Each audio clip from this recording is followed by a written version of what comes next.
a friend who lives with schizophrenia, and she calls herself a shaman. Now, she has been working with a psychiatrist for the longest time, and she told her psychiatrist that I want to go off medication, and I believe this is who I am. And of course, the psychiatrist, because he comes from a different school of thought, wasn't happy, but he accepted it and said, well, if it works for her, then who am I to judge? Is therefore religiosity or any kind of belief system in something that we can't really explain, is it then a coping mechanism, kind of like alcoholism or any kind of addiction, or is there a totally different explanation?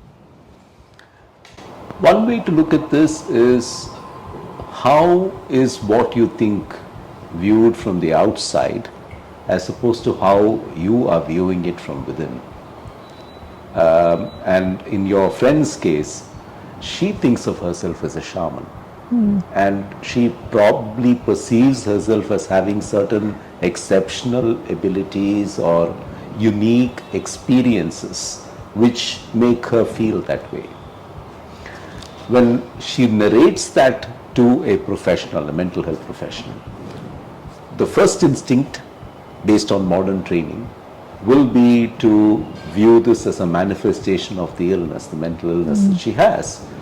But I think it's an extraordinarily enlightened mental health professional who is able to say, well, if you believe that and you're comfortable with it, then who am I to judge? And I think that it's very important to keep this in mind, although the small red flag always is that it should not be the beginning of a larger decompensation which could have been prevented. So very, very thin lines there, unfortunately.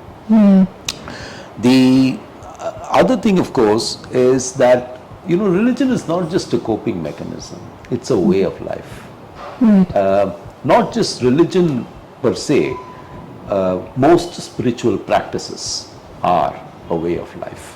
And in one way, if you think about it, if you are able to integrate certain belief systems and practices mindfully into your everyday life, it probably is a great aid to mental health. Which is why the World Health Organization talks about health as being physical, mental, social and spiritual.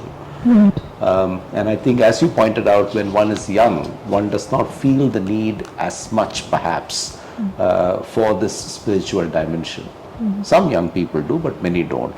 But most people, as they get older, do seek answers. But it's also probably because as you get older, your lived experience is greater and you've gone through more.